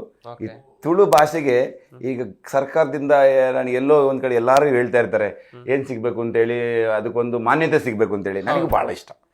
ನಾನು ಕನ್ನಡ ಬಿಟ್ಟು ಕಲ್ತಿದ್ದ ಭಾಷೆ ಫಸ್ಟ್ ತುಳು. ತುಳು ಅಭಿಮಾನಿ, ಕರಾವಳಿ ಅಭಿಮಾನಿ. ಹಾಗೇನೆ ಸರ್, ನೀವು ಮುಂಬೈನಲ್ಲಿ ಕನ್ನಡ ಸಂಘವನ್ನು ಕೂಡ ಮುನ್ನಡೆಸ್ತಾ ಇದ್ದೀರಿ ಎನ್ನುವಂತ ವಿಚಾರ ಗೊತ್ತಾಯ್ತು. ಹೇಗೆ ಸಾಧ್ಯ ಸರ್? ಹೇಗೆ ಅಲ್ಲಿ ಕನ್ನಡಿಗರನ್ನ ಸಂಘಟಿಸಿದ್ದು? ಕನ್ನಡ ಸಂಘ ಕಾರ್ಯಕರ್ತನ ಕೆಲಸ ಮಾಡ್ತಾ ಇದ್ದೀನಿ 15 ವರ್ಷದಿಂದ. ನಡೆಸೋದು ದೊಡ್ಡವರಿದ್ದಾರೆ, ದೇವರಿದ್ದಾರೆ, ಹಾಗೆ ಹೇಳ್ಕೊಳ್ಲಿಕ್ಕೆ ನನಗೆ ಆಗಲ್ಲ ಅಣ್ಣ. ಸೊ ನಾವು ಮುಂಬೈ ಹೊರನಾಡ ಕನ್ನಡಿಗ ಅಂತೇಳಿ 2008ರಲ್ಲಿ ನಮ್ಮ Tumakuru DC doctor C Somashekar ಸಾಹೇಬರು, ಆಮೇಲೆ ನಮ್ಮ ಕೋಡಿಮಠದ ಶ್ರೀಗಳು ಅದಕ್ಕೆ ಆತಿಥ್ಯ ವಹಿಸ್ಕೊಂಡು ಬಂದಿದ್ರು. ಆವಾಗ ನಮ್ಮ ಜಸ್ಟಿಸ್ ಒಬ್ಬರು ಬಿದ್ದರು, ನಮಗೆ ಅವ್ರ ಹೆಸರು ನಾನು ಮರೆತೆ. ಆ ದೊಡ್ಡ ಕಾರ್ಯಕ್ರಮಕ್ಕೆ ನಮಗೆ ಇನ್ಚಾರ್ಜ್ ಕೊಟ್ಟರು. ಹೊರನಾಡ ಕನ್ನಡಿಗರ ಕಾರ್ಯಕ್ರಮಕ್ಕೆ ನೀವು ಮಾಟುಂಗ್ ಹಾಲ್ನಲ್ಲಿ ಇದೆಲ್ಲ ಅರೇಂಜ್ ಮಾಡಬೇಕು ಅಂತೇಳಿ. ನನ್ನ ತುಂಬ ಆತ್ಮೀಯ ಗೆಳೆಯರು ಬೊಂಬೈನವರು, ಬೆಂಗಳೂರಿನವರು 2-3 ಬಸ್ ಮಾಡ್ಕೊಂಡು ಬಂದಿದ್ರು ಆ ಕಾರ್ಯಕ್ರಮಕ್ಕೆ. ಸೊ ಅಲ್ಲಿಂದ ಶುರುವಾಗಿದ್ದು 2007-8ರಿಂದ ನಮ್ಮ ಕನ್ನಡ ಸಂಘದ್ದು ನಮ್ಮನ್ನು ಒಂದು ಒಳ್ಳೆ ಕಾಯಕಕ್ಕೆ ಕರ್ಕೊಂಡು ಹೋಗ್ತಾ ಇದೆ. ನಮ್ಮೆಲ್ಲ ನಮ್ಮ ಫ್ರೆಂಡ್ ಸರ್ಕಲ್, ಹೋಟೆಲ್ ಉದ್ಯಮಿಗಳು ಮತ್ತು ಬ್ಯಾಂಕಿಂಗ್ ಸೆಕ್ಟ್ರಲ್ಲಿ ಕೆಲಸ ಮಾಡುವಂಥವ್ರು, ಅವರು ಎಲ್ಲ ಸೇರಿ ನಾವೊಂದು ಕಾಯಕ ಮಾಡ್ಕೊಂಡು ಹೋಗ್ತಿದ್ದೀವಿ. ಅಂಧೇರಿ ಕನ್ನಡ ಸಂಘದಲ್ಲಿ ತುಂಬ ಸಮಯದಿಂದ ಸಕ್ರಿಯವಾಗಿ ಕೆಲಸ ಮಾಡ್ತಾಯಿದ್ದೀನಿ. ಹಂಗೆ ನಮ್ಮ ನ್ಯಾಯವಾದಿಗಳು ಡಾಕ್ಟರ್ ಸುಧಾಕರಣ್ಣ ಅಂತೇಳಿ ಚಂಬೂರು ಕನ್ನಡ ಸಂಘದವರು, ಆಮೇಲೆ ನನ್ನ ಭಾಳ ಆತ್ಮೀಯಾಗಿ ನನ್ನ ಧರ್ಮಪತ್ನಿಯನ್ನು ತುಂಬ ಒಳ್ಳೆಯಲ್ಲಿ ನಡೆಸ್ಕೊತಾರೆ. ನಮ್ಮ Wankhede cricket stadium CEO Nayak sir, ಕರಾವಳಿಯವರು, ಕಾರವಾರದವರು, ಅವರೆಲ್ಲ ಒಂದು ನಮಗೆ ಮಾರ್ಗದರ್ಶನ ಕೊಡ್ತಾ ಇದ್ರು. ಸಿಕ್ಕಿದಾಗೆಲ್ಲ ಒಂದು ಒಳ್ಳೆ ಬುದ್ಧಿ ಹೇಳ್ಕೊಡ್ತಾರೆ. ನಮ್ಮನ್ನು ವರ್ಷಕ್ಕೋ 2 ವರ್ಷಕ್ಕೊಮ್ಮೆ ನೋಡಕ್ಕೆ ಬರ್ತಾರೆ, ಏನು ಮಾಡ್ತಾನೆ ಹುಡುಗ, ಹೆಂಗೆ ಮಾಡ್ಬೋದು, ಬೆಳಿತಾರೆ ಅಂತೇಳಿ. ಅಂಥರೆಲ್ಲ ಮಾರ್ಗದರ್ಶನದಲ್ಲ ನಾವು ಒಂದು ಒಳ್ಳೆ ಹಾದಿ. ನಮಗೆ ಕನ್ನಡದ ಅಭಿಮಾನಿಗಳು, ನಾವು ಕನ್ನಡದಲ್ಲಿ ಹುಟ್ಟಿ ಬೆಳೆದಿರೋ, ನನ್ನ ಜನ್ಮಭೂಮಿ ಕರ್ನಾಟಕ ಆದರೆ ನನ್ನ ಕರ್ಮಭೂಮಿ, ಅನ್ನ ಭೂಮಿ ನನ್ನ ಬೊಂಬೈ. ಅಲ್ಲಿ ನಾವು ನಮ್ಮ ನೆಲ, ಜಲ, ಭಾಷೆಯನ್ನು ಬೆಳೆಸ್ಕೊಂಡು ಹೋಗ್ತೀವಿ. ನಮಗೇನೋ ಒಂದು ಹೆಮ್ಮೆ ಅಣ್ಣ. ಸರ್, ನನಗೊಂದು ಕುತೂಹಲ ಇದೆ. ನಿಮ್ಮ ಹೆಸರಿನ ಜೊತೆಯಲ್ಲಿ ಪರಮೇಶ್ ಎನ್ನುವಂತ ಹೆಸರಿನ ಜೊತೆಯಲ್ಲಿ ಡಾಕ್ಟರ್ ಎನ್ನುವಂಥದ್ದನ್ನ ನೋಡಿದೆ, ಇದು ಹೇಗೆ ಸಿಕ್ತು ಸರ್? ಇದ್ರ ಬಗ್ಗೆ ಹೇಳ್ತಾ ಹೋಗೋದಾದ್ರೆ. ಇದಂತೂ ಅತ್ಯಂತ ಅದ್ಭುತ ಸರ್. ನಮ್ಮ ಮಾವ ಈಗಲೂ ಹೇಳ್ತಾರೆ, ನಮ್ಮ ಮಾವನ ಮಗಳಿಗೆ ಡಾಕ್ಟರ್ ಓದ್ತಿದ್ದಾಳೆ, ಮಗಳೇ ನಿನಗೆ ಲಕ್ಷಗಟ್ಟಲೆ ಕೋಟಿಗಟ್ಟಲೆ ಖರ್ಚು ಮಾಡಿ ನಿನ್ನ ಡಾಕ್ಟರ್ ಓದಿಸ್ತಾ ಇದ್ದೀನಿ, ನಿಮ್ಮ ಮಾವನು ನಾನು ಬೊಂಬೆ ಕರ್ಕೊಂಬಂದಿದ್ಗೆ ಅವನಿಗೆ ಎಷ್ಟು ಡಾಕ್ಟರ್ ಆಗೇಬಿಟ್ಟ, ನೀನು ಡಾಕ್ಟರ್ ಓದಿ ಡಾಕ್ಟರ್ ತಗೊಳಕ್ಕಿಂತ ಮುಂಚೆ ನಿಮ್ಮ ಮಾವ ಕೆಲಸ ಮಾಡಿ ಡಾಕ್ಟರ್ ಆಗ್ಬಿಟ್ಟಲ್ಲ ಅಂತೇಳಿ ಹೆಮ್ಮೆ ಪಡ್ತಾರೆ. ಆಮೇಲೆ ನನಗೆ ಅವರು ಬುದ್ಧಿ ಮಾತು ಹೇಳ್ತಾರೆ, ಜೋಪಾನ ಡಾಕ್ಟರೇಟ್ ಸಿಕ್ಕಿದೆ ಅಂತೇಳಿ ದೊಡ್ಡದಲ್ಲ, ಸಿಕ್ಕಿದ ಮೇಲೆ ಬದುಕೋದು ಭಾಳ ದೊಡ್ಡದು. ನಮ್ಮ ಮರ್ಯಾದೆ ಹೋಗ್ಬಾರ್ದು, ನಮ್ಮ ಮನೆತನ ಮರ್ಯಾದೆ ಹೋಗ್ಬಾರ್ದು, ನಮ್ಮ ಸಮಾಜದಲ್ಲಿ ಮರ್ಯಾದೆ ಹೋಗ್ಬಾರ್ದು. ಇದು ಹೆಂಗ್ ಸಿಕ್ತಪ್ಪ ಅಂದ್ರೆ ಇದೊಂದು ವಿಸ್ಮಯ, ಮಿರಕಲ್. ನನಗೇ ಗೊತ್ತಿಲ್ಲ, ನಾನು ಯಾವ ಮಠದ ಸದ್ಭಕ್ತನೋ ಅದೇ ಮಠದ ಸದ್ಭಕ್ತರು ಚಾನ್ಸಲರ್ ಡಾಕ್ಟರ್ ಮಹೇಶ್ ಅಣ್ಣವರು, ವಿಶ್ವ ಮಾನವ ಅಭಿವೃದ್ಧಿ ಯೂನಿವರ್ಸಿಟಿ ಗೋವಾ ಇದರ ಚಾನ್ಸಲರ್ ಅವರು, ಅಧ್ಯಕ್ಷರು. ನನ್ನನ್ನು 1.5-2 ವರ್ಷದಿಂದ ವಾಚ್ ಮಾಡ್ತಿದ್ದಾರೆ. ನನ್ನ ಹಳ್ಳಿಯಿಂದ ಹಿಡಿದು ಬೆಂಗಳೂರಿಂದ ಹಿಡಿದು ಬಾಂಬೆ ಹಿಡಿದು ಸಿಡ್ನಿ ತನಕ ಇವರು ನಡೆ ಹೆಂಗೆ, ನುಡಿ ಹೆಂಗೆ, ಕಾಯಕ ಹೆಂಗೆ ಅಂತೇಳಿ ನನಗೇ ಗೊತ್ತಿಲ್ಲ. ಅವ್ರು ನನಗೆ ಇನ್ವೈಟ್ ಮಾಡಿದಾಗ ಹೇಳ್ದಾಗಲೇ ಗೊತ್ತು, ನನ್ನ ಫ್ರೆಂಡ್ಸು ಅಲ್ಲಿ ನೀನು ಡಾಕ್ಟರೇಟ್ ಕೊಡಲಿಕ್ಕೆ ನಾವೆಲ್ಲ ನಮ್ಮ ಹತ್ರ ಕೇಳಿದ್ರಪ್ಪ, ನಿಮ್ಮ ಹೆಸರು ಹೇಳಿಬಿಟ್ಟಿವಿ ಅಂತೇಳಿ. ತುಂಬಾ ಸಂತೋಷ ಆಗ್ತಾಯಿದೆ ಅಣ್ಣ. ಅಷ್ಟೇ ಜವಾಬ್ದಾರಿನೂ ಹೆಚ್ಚಾಗಿದೆ. ನಾನು ಡಾಕ್ಟರೇಟ್ ತಗೊಳಕ್ಕೆ ಹೋದಾಗ ಉದ್ಯಮದಲ್ಲಿ ನಾವು 5 ಜನ ಇದ್ದಿದ್ದು. ಸಣ್ಣ ಸಣ್ಣ ಹಳ್ಳಿಯಿಂದ ರೈತರನ್ನೆಲ್ಲ ಕರ್ಕೊಂಡ್ಬಂದು ಡಾಕ್ಟರೇಟ್ ಕೊಟ್ಟಾರೆ ಕಣ ಪುಣ್ಯಾತ್ಮ. ಅವ್ರ ಹಿಂದ್ಗಡೆ ಎಲ್ಲ ಎಷ್ಟು ಶ್ರಮ ಪಟ್ಟಿರ್ಬೋದು, ತುಂಬಾ ಶ್ರಮ ಇದೆ. ಒಳ್ಳೆ ರೈತ, ಒಳ್ಳೆ ಊರಿನ ಪಟೇಲ್ರು, ಒಳ್ಳೆ ಊರಿನ ಎತ್ತು ದನಗಳು ಸಾಕಿದವರು ತಂದು ಡಾಕ್ಟರೇಟ್ ಕೊಟ್ಟಿದ್ದಾರೆ. Great man. ನಾನು ಅವ್ರಿಗೆ ಸಲ್ಯೂಟ್. ಅಂಥವ್ರು ಸಮಾಜದಲ್ಲಿ ಮುಂದೆ ಬಂದರೆ ನಮ್ಮಂಥವ್ರಿಗೆ ಇನ್ನೂ ಬದುಕಲಿಕ್ಕೆ ಒಳ್ಳೆ ದಾರಿ ಆಗ್ತದೆ. ಯಾಕೆಂದ್ರೆ ನಾನು ಒಂದು ಒಳ್ಳೆ ಕೆಲಸ ಮಾಡಿದರೆ ಸಂಪತ್ತಣ್ಣ ನೀವು ಒಳ್ಳೆಯರು ಅಂತ ಹೇಳ್ಸ್ಕೊಂಡ್ಮೇಲೆ ಅದು ನಮ್ಮ ಜವಾಬ್ದಾರಿ ಜಾಸ್ತಿ ಆಗುತ್ತೆ. ನಾನು ಕೆಟ್ಟ ಕೆಲಸ ಮಾಡೋಣ ಒಳ್ಳೆ ದಾರಿ ಹಿಡ್ಕೊಳ್ತೀನಿ. ತುಂಬ ಹೆಮ್ಮೆ ಆಗ್ತಿದೆ ಸಂಪತ್ ಅವರೇ ನಿಮ್ಮ ಜೊತೆ ಮಾತಾಡ್ತಾ. ನೀವು ಇಂತಿಂಥ ಕ್ವಶನ್ ಕೇಳ್ತೀರಾ ನನಗೆ ಗೊತ್ತಿಲ್ಲ, ನಾನು ಬರ್ಕೊಂಬಂದಿಲ್ಲ ಸ್ವಾಮಿ. ಏನು ನ್ಯಾಚುರಲ್ ಆಗಿ ಕೇಳ್ತಾ ಇದ್ದೀರಾ ನೀವು. ಕೇಳ್ತಾ ನಾನು ಎನರ್ಜಿ ಹೇಳಲಿಕ್ಕೆ ಉತ್ಸಾಹಕಾರ ಆಗ್ತಾ ಇದ್ದೀನಿ. ತುಂಬ ಧನ್ಯವಾದಗಳು ಬ್ರದರ್. ನಿಮ್ಮ ಸಮಾಜ ಸೇವೆಯ ಕನಸುಗಳ ಬಗ್ಗೆ ಹೇಳಿದ್ರೆ, ಒಂದು ಕನಸು, ಒಂದು ಈ ಕೆಲಸನ ನಾನು ಮಾಡಲೇಬೇಕು ಎನ್ನುವಂಥದ್ದು ಇದ್ದೇ ಇರುತ್ತೆ ಸಮಾಜ ಸೇವೆಯಿಂದ ಹೊರತುಪಡಿಸಿ. ಅದು ಉದ್ಯಮ ಆಗಿರ್ಬೋದು, ಬೇರೆ ಕ್ಷೇತ್ರವೂ ಆಗಿರ್ಬೋದು. ಏನು ಸರ್ ಅದು? ಒಂದೇ, ನಾನು ಬೆಳಿಗ್ಗೆ ಎದ್ದ ತಕ್ಷಣ ದೇವರಲ್ಲಿ ಬೇಡೋದು, ಏನಾದರೂ ತಂದೆ ನನ್ನ ಕೈಲಿ ಆದಷ್ಟು ಉಪಕಾರವಾದ ಕೆಲಸ ಮಾಡ್ದು, ಕೆಟ್ಟ ಕೆಲಸ ಮಾಡಿಸ್ಬೇಡ ಅಂತೇಳಿ. ಅದು ಫಸ್ಟ್ ನನ್ನ ಮೊದಲು ತಲೆ ಇರುತ್ತೆ. ನನ್ನ ಗುರುಗಳ ಆಶೀರ್ವಾದ ಹೇಳ್ಕೊಟ್ಟಿದ್ದು. ನನ್ನ ಕೈಲಿ ಆದಷ್ಟು ಒಳ್ಳೆ ಕೆಲಸ ಮಾಡು. ಒಳ್ಳೆ ಕೆಲಸ ಮಾಡಿಸ್ಲಿಕ್ಕಾಗಲ್ವ ಯಾರಿಗೂ, ಕೆಟ್ಟ ಕೆಲಸ ಮಾಡ್ಲಿಕ್ಕೆ ಹೋಗ್ಬೇಡ, ಇನ್ನೊಬ್ಬರ ಬಗ್ಗೆ ಕೆಟ್ಟದ್ದು ಬಗ್ಗಿಸ್ಬೇಡ ಅಂತ ಹೇಳಿದಕ್ಕೆ ನನಗೆ ಒಳ್ಳೆ ದಾರಿ ಸಿಗ್ತಾ ಇದೆ. ನನಗೆ ಮನಸ್ಸಿಗೆ ಅದೇ ನೆಮ್ಮದಿ, ಸಮಾಧಾನ. ರಾತ್ರಿ ಮಲ್ಕೊಂಡಾಗ ನಾನು ಯೋಚನೆ ಮಾಡ್ತೀನಿ, ಇವತ್ತು ಏನಾರು ನಾನು ಕೆಟ್ಟ ಕೆಲಸ ಮಾಡಿದರೆ ದೇವ್ರಿಗೆ ಕ್ಷಮೆ ಬೇಡ್ತೀನಿ ಅಂತ. ಮನುಷ್ಯಗೆ ಏನಾರು ಕೆಟ್ಟದಾಗ ಮಾತಾಡಿದರೆ ತಪ್ಪಾಯ್ತು ಅಂತಲೂ ಹೇಳ್ತೀನಿ. ಸರ್, ಉದ್ಯಮವನ್ನ ಮಾಡಬೇಕು ಅಂತ ಬಯಸುವಂತ ಯುವಕರಿಗೆ ಏನು ಸಂದೇಶ ಕೊಡೋಕೆ ಇಷ್ಟಪಡ್ತೀರಾ ಸರ್? ಒಂದಷ್ಟು ಉದ್ಯಮಿಗಳಿರ್ತಾರೆ, ಉದ್ಯಮಕ್ಕೆ ಬರಬೇಕು ಅಂತ ಏನು ಹೇಳ್ತೀರಾ ಸರ್ ಅವರಿಗೆ? ನಮ್ಮ ವಾಹಿನಿ ಮುಖ್ಯನ? ನಾನು ಜಿ ನ್ಯೂಸ್, ಜಿ ಟಿವಿ ವಾಹಿನಿ ಮುಖಾಂತರ ಹೇಳಲಿಕ್ಕೆ ಇಷ್ಟಪಡ್ತೀನಿ, ಯಾವುದು ಕಷ್ಟ ಅಲ್ಲ, ಎಲ್ಲದೂ ಸುಲಭ ಅಂತ. ಮನುಷ್ಯ ಯಾರು ಚಾಲೆಂಜಿಂಗ್ ಮಾಡಿ ಹೋಗ್ತಾನೋ ಅವನು ಮುಂದೆ ಹೋದ್ಮೇಲೆ ಹಿಂದೆ ತಿರುಗಿ ನೋಡಬಾರ್ದು. ಹಿಂದೆ ತಿರುಗಿ ನೋಡಿದ 4 ಜನ, ಒಬ್ಬ ಯಶಸ್ವಿ ಉದ್ಯಮಿ ಆಗಬೇಕು ಅಂದ್ರೆ 100 ಜನ ಕಾಲೆಳೆದಿರ್ತಾರೆ ಖಂಡಿತ ಅಲ್ವಾ. ಆದ್ರೆ ಅದಕ್ಕೆ ಕಿವಿ ಕೊಡದಲ್ಲಿ ಅವ್ನು ಮುಂದೆ ಹೋಗ್ಬೇಕು, ಅವ್ನು ಮಾಡಂತ ಕಾಯಕ ನಿಷ್ಠೆ ಆಗಿರ್ಬೇಕು, ಇನ್ನೊಬ್ರಿಗೆ ಕೆಟ್ಟದಾಗಿರ್ಬಾರ್ದು. ಇವತ್ತಿನ ಯುವಕರಿಗಣ ಅದೇ ಒಂದಿದು. ನೀವು ಯಾರೋ ಒಬ್ರು ದೊಡ್ಡವರಾಗ್ಬಿಟ್ರು ನಾವು ಅಲ್ಲಿ ಆಗಕ್ಕೆ ಸಾಧ್ಯನಾ ಅಂತೇಳಿ ಮನಸ್ಸಲ್ಲಿ ತಿಳ್ಕೊಂಡ್ರೆ ಅದು ಯಾವತ್ತೂ ಸಾಧ್ಯ ಇಲ್ಲ. ಅವರು 10 ಜನಕ್ಕೆ ಉದ್ಯೋಗ ಕೊಟ್ಟರೆ ನೀವು 2 ಜನಕ್ಕಾರು ಉದ್ಯೋಗ ಕೊಡ್ತೀನಿ ಅಂತ ಏನಾರು ಒಂದು ಉದ್ಯೋಗ ಸ್ಟಾರ್ಟ್ ಮಾಡಿ ಅದರಲ್ಲಿ ನೀವು 100% ಸಕ್ಸಸ್ ಆಗ್ತೀರಾ. ಆಮೇಲೆ ಇವತ್ತೆಲ್ಲ ಏನಣ್ಣ, ಇವತ್ತೆಲ್ಲ ಏನಾರು ಒಂದು ಉದ್ಯೋಗ ಸ್ಟಾರ್ಟ್ ಮಾಡ್ತಿದ್ದೆ 4 ಫ್ರೆಂಡ್ಸ್ಗಳು ಸಹಾಯ ಮಾಡಲಿಕ್ಕೆ ರೆಡಿ ಇರ್ತಾರೆ. ಇವತ್ತು ನಮ್ಮ ದೇಶ ಒಂದು ಎಕನಾಮಿಕ್ ಆಗಿ ಒಳ್ಳೆ ಜಾಗದಲ್ಲಿ ಬೆಳೀತಾ ಇದೆ. ಮೊದಲು 1000 ಅಂದರೆ 1000 ರೂಪಾಯಿ ಅಂದರೆ ವಂಚಬೇಕಾಗೋದು. ಇವತ್ತು 5,000, 10,000, 1,000, 2,000 ಒಂದು ಎಜುಕೇಟೆಡ್ ಆದ ಮನುಷ್ಯನ ಜಾಬಲ್ಲಿ ಬಂದೇ ಬರುತ್ತೆ. ಯಾವುದಾದ್ರೂ ಒಂದು ಕಡೆಯಿಂದ ಮನೆಯಲ್ಲಿ ಅಲ್ಲಿ ಬಂದಿದ್ದಾರೆ. ಹಾಗೆ 100 ಜನಕ್ಕೆ ಉದ್ಯೋಗ ಕೂಡ ಬಿಸ್ನೆಸ್ ಸ್ಟಾರ್ಟ್ ಮಾಡೋಕೆ ಕನಸು ಕಾಣ್ತಿದ್ದಾರೆ. ಫಸ್ಟ್ 10 ಜನ ಸ್ಟಾರ್ಟ್ ಮಾಡಿ.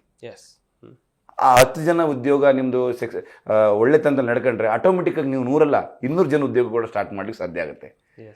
ನಾವು ಒಂದು ಹೋಟ್ಲು ಮಾಡಿದಾಗ ನಾವು ಖುಷಿಯಾಗಿದ್ದೆವು ಬ್ರದರ್. ನಮ್ಗೆ ಇನ್ನೊಂದು ಹೋಟ್ಲು ಆಸೆ ಇರಲಿಲ್ಲ.